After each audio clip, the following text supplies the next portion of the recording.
Have you ever felt like life is swinging you around by the collar? Emails piling up, messages pinging, traffic not moving, and inside there's this constant urge that whispers, faster, faster, faster.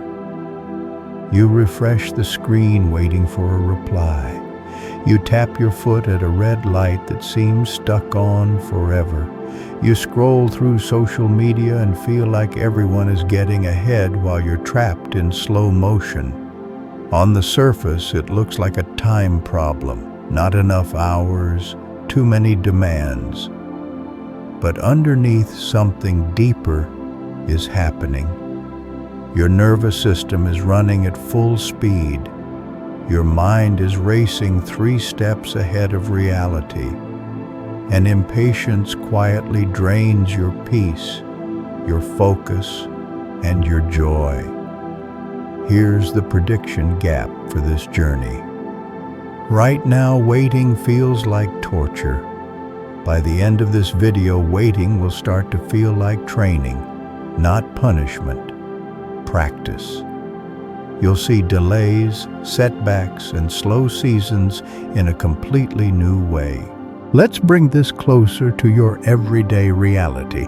Think about a conversation where you felt misunderstood.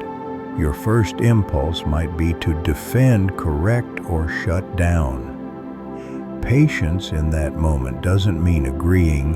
It means staying long enough to actually hear, to listen past the words into the fear, the need, the confusion underneath. Patience slows your reactions just enough for empathy to arrive. You don't interrupt.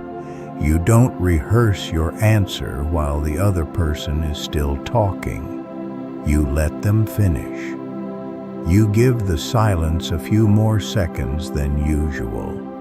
In those extra seconds, you often hear the real message. And suddenly, the conflict softens. Patience is what makes love sustainable, not romance, not intensity. The quiet willingness to stay present when the other person is not perfectly aligned with your expectations. But here's the problem. You can't just decide to be patient once and be done. Your brain is wired by repetition. So you need small daily practices that teach your nervous system a new rhythm. Start tiny. Don't try to transform your entire personality overnight. That's just impatience, hiding in spiritual clothing. Choose micro moments. You're waiting for an app to load. Don't switch instantly to another app. Stay. Breath in slowly for 4 counts. Hold for 4. Exhale for 6. Feel your feet on the ground. You're in a slow line at the store. Instead of scrolling your phone, try something radical. Look around. Notice colors. Notice people. Imagine each person has a whole universe of worries and hopes you cannot see. Let your heart soften for just a second. You're about to send an emotional message. Wait 30 seconds. Reread it. Ask yourself, if I was calmer, would I still send this? If the answer is no, edit or delete. These tiny acts are not trivial. They are reps, like lifting small weights in the gym again and again. This is how you build the patience muscle. Another powerful shift: adjust your expectations. A huge portion of impatience is not caused by reality, but by the story in your head about how reality is supposed to be. You expect healing to be linear. It isn't. You expect others to understand you without you explaining. They don't. You expect your plans to unfold exactly as imagined. They rarely do. When your expectations are rigid and reality is messy, impatience appears as friction. So begin asking yourself, is my expectation realistic? Am I giving this goal, this person, this process enough time? Am I comparing my timeline with someone else's highlight reel? Often the answer is no. You're demanding a miracle on a microwave schedule. Relaxing your expectations doesn't mean lowering your standards. It means aligning them with how growth actually works. You still show up. You still do the work. You still move forward. You just stop punishing reality for being slower than your fantasy. There's also the dimension of uncertainty. We don't just hate waiting. We hate not knowing. Will this relationship last? Will this investment pay off? Will my work matter?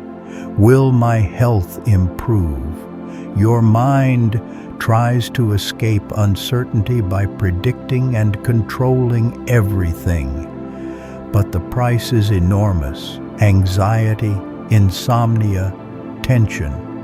Patience is the courage to live inside uncertainty without demanding immediate closure. It sounds like this: I don't know how this ends yet. I don't have all the answers. But right now, in this hour, I can breathe. I can act with integrity. I can take the next honest step. You're not surrendering to laziness. You're surrendering the illusion of total control. That surrender creates space. And in that space, peace has room to breathe. Mindfulness and patience are deeply intertwined. Mindfulness is simply the practice of being here, not yesterday, not 10 days from now. Here, when you're mindful, you actually notice impatience as it arises. You feel the heat in your chest, the tension around your eyes, the urge to rush to scroll to escape. Instead of blindly acting from that urge, you say, "Oh, impatience is here." You name it, you watch it, you hold it like a parent holding a restless child. The moment you observe impatience instead of becoming it, you're already a little more free. You can then choose a different response, a slow breath, a softer thought, a kinder action. Mindfulness gives you the space. Patience chooses what to do with that space. Across spiritual traditions, patience is treated as a core virtue for a reason. Imagine a monk in a tiny mountain temple. Years pass, seasons change, snow, rain, heat, cold. He sweeps the same floor, he rings the same bell, he prepares the same simple meals. From the outside, nothing impressive is happening. But inside, something radical is being cultivated, a mind that is not at war with time.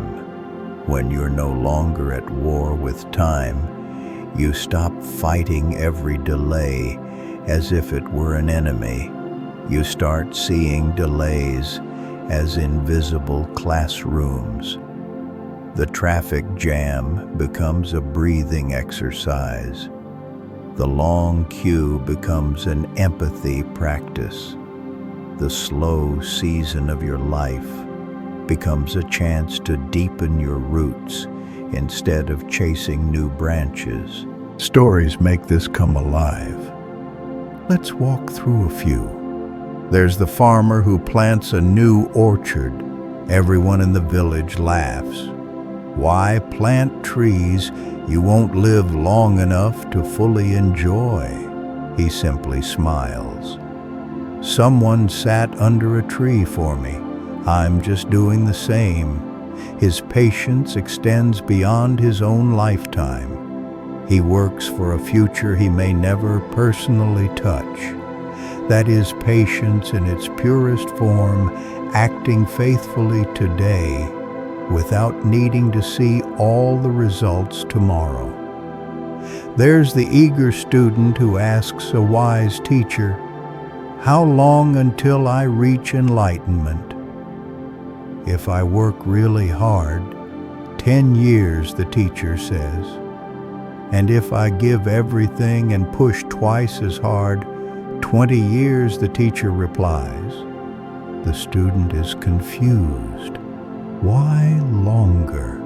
Because all that pushing the teacher says gently is another form of grasping.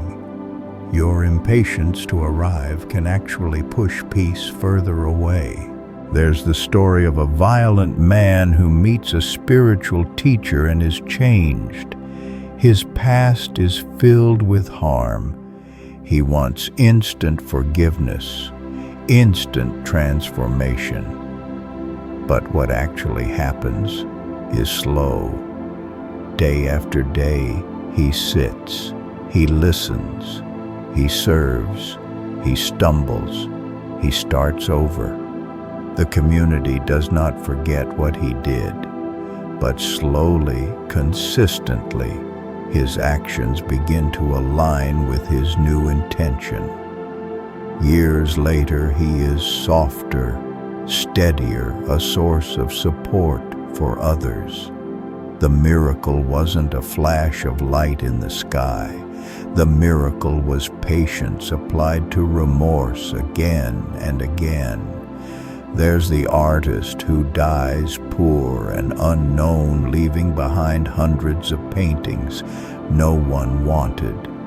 He never got instant validation, but he kept painting, driven by something deeper than applause, a patient devotion to the work itself.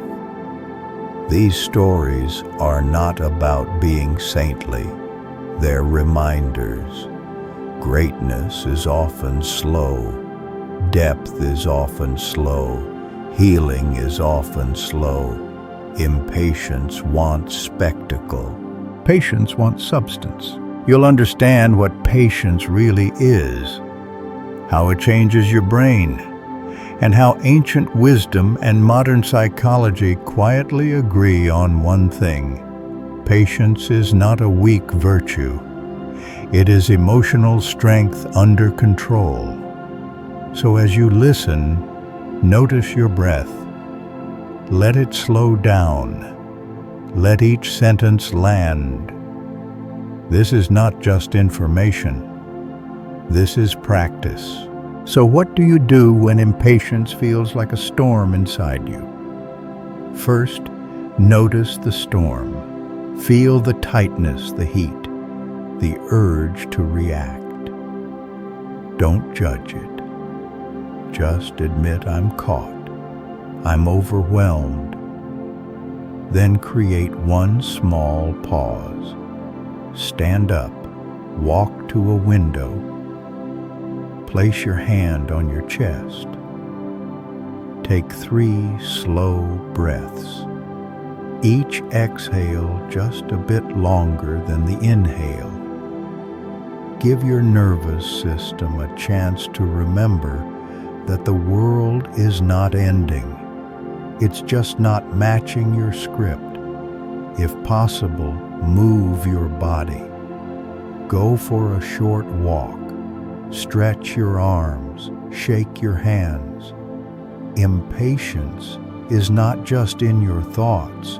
It lives in your muscles, your jaw, your shoulders. Then ask, gentler questions. What am I afraid will happen if this takes longer? What expectation is hurting me right now?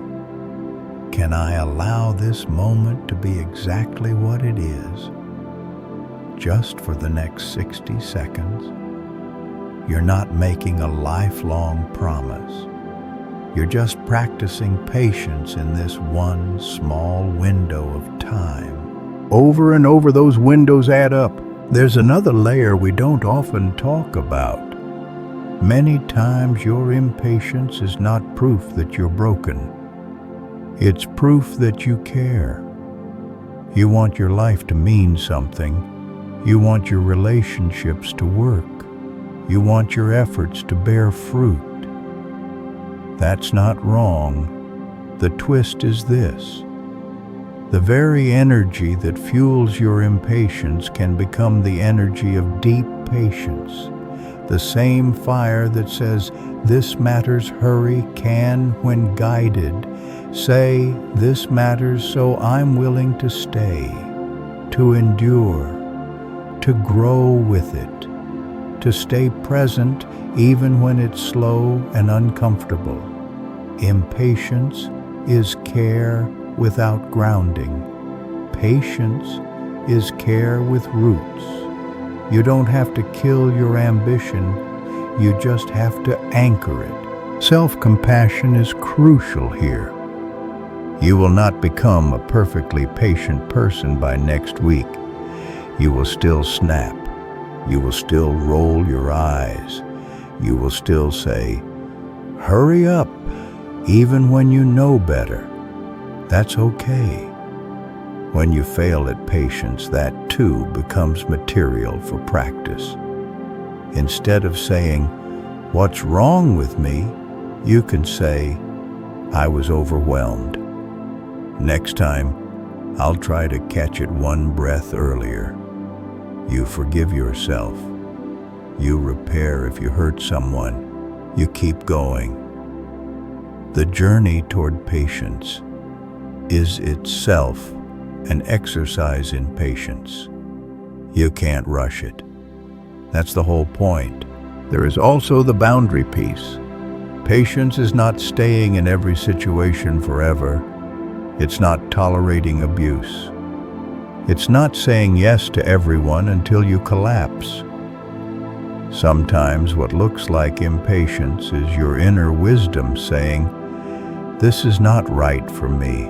This is draining. This crosses my values."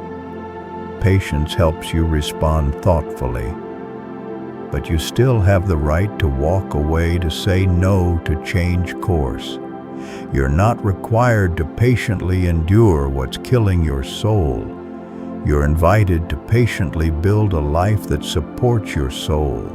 That might mean slow financial changes, slow emotional healing, slow rebuilding of trust.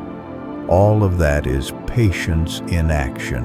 As you move forward from this video, try treating your life as a training ground for patience. Not a test you're failing, but a dojo where every small inconvenience is a teacher. The red light, the delayed message, the long project, the awkward conversation, the year of uncertainty. Each one whispers, "Here is a chance to widen the gap between trigger and response. Here is a chance to breathe instead of bite. Here is a chance to stay present even when nothing moves." You won't use every chance, you don't have to. You just have to use a few more than yesterday. Bit by bit, your inner tempo changes.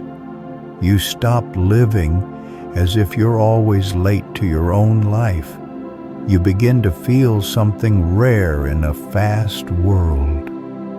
A calm center that doesn't move at the speed of notifications. An inner timing that respects growth. a heart that can wait without collapsing. Somewhere in your near future, you will find yourself waiting again. Maybe in traffic, maybe in a hospital corridor, maybe in the quiet ache of a dream that hasn't yet come true. When that moment comes, remember this conversation. Remember that you are not helpless in the face of delay. You carry tools now, your breath, your awareness, your kinder questions, your ability to soften into uncertainty rather than fight it. In that moment, you will have a choice. You can let impatience tighten your whole being, or you can practice just for 1 minute, just for this breath. If you do something subtle, will shift. No one outside may notice, but inside you will feel it. You are no longer being dragged by time. You are walking with it, and that is the quiet, powerful beginning of a more patient, more peaceful life. If you're ready, in the next video, we'll go even deeper. We'll explore how impatience hides inside anger, control, and perfectionism, and how to gently unwind those knots without losing your drive. For now, give yourself this small gift: one slow inhale, one longer exhale, and a simple promise: I don't have to rush my way to a meaningful life. I can grow into it patiently. Imagine this. You're in a car, stuck in traffic. You're late. Again. Your jaw tightens. Your hands grip the steering wheel just a little too hard. You look at the other lane. Of course, that lane seems faster. Your mind starts running a familiar script. Why is this happening? Why can't people just drive properly? I don't have time for this. Nothing outside has changed. You're still in traffic. The light is still red. But inside, something crucial has already happened. You're no longer inside this moment. You've left it. You're in an imagined future where everything goes wrong, and your body reacts as if that future is happening right now. This is impatience, not just the feeling of I don't want to wait, but the collapse of the present moment into a storm of what ifs and what should be. Now imagine a second version of you. Same traffic, same delay, different inner posture. You exhale. You feel the tension in your shoulders and let it drop one notch. You notice the colors in the sky, the rhythm of windshield wipers. You realize, I can't move this car right now, but I can choose what happens inside my chest. The outside is identical. The inside is a different universe. That difference has a name: patience. Most people think patience means just wait and shut up. Do nothing. Endure. Swallow it. That's not patience, that's suppression. True patience is not passive. It is an active decision to stay present without attacking reality, to give life time to unfold instead of strangling it with control. It's the quiet confidence that says, I don't have to get what I want right now to be okay right now. When you see patience like that, it stops being a boring moral rule and starts becoming a form of inner power. Because look at what impatience actually does to you. It rushes your decisions. It makes you say words you regret. It turns small inconveniences into giant dramas. It hijacks your nervous system and keeps your body in a constant state of emergency. In a world of instant everything, instant food, instant replies, instant entertainment, your brain is slowly trained to expect instant relief. So when reality stays slow, your mind screams. Patience is how you retrain that mind, not by force, by practice. Think of patience as mental breathing space. Between what happens and what you do about it, there is a small gap. Impatience tries to erase that gap. You react, you snap, you click, you send the message, you slam the door. Patience is the skill of expanding that gap, filling it with awareness, with breath, with choice. That gap is where your freedom lives. Ancient wisdom traditions talk about it in different ways. Buddhism calls patience a form of wisdom, not because waiting is holy by itself, but because waiting shows you exactly where your mind clings and resists. You want the result without the process. You want the answer without the silence. You want the harvest without the season of empty fields. Patience is the art of staying with the empty field and not calling it failure. Picture a gardener. They kneel in the soil. They press small seeds into the earth. From the surface, nothing happens. A day passes. Nothing. A week. Nothing visible. If this gardener were like our modern minds, they would start digging the seeds up every morning. Are you growing yet? Why is this taking so long? Maybe this was a bad idea. But a real gardener knows something your impatient mind forgets. Growth has its own timing. You cannot see the root systems forming. You cannot see the invisible rearrangement happening below the surface. And still something is happening. They water, they protect, they wait, not passively but faithfully. This is patience, not just waiting around, but trusting the process enough not to sabotage it. Your life works the same way. Skill building, healing, financial stability, emotional maturity. They grow like seeds, not like pop-up ads. When you demand instant change from yourself or others, you become the gardener who keeps ripping the soil open. Then you blame the seeds.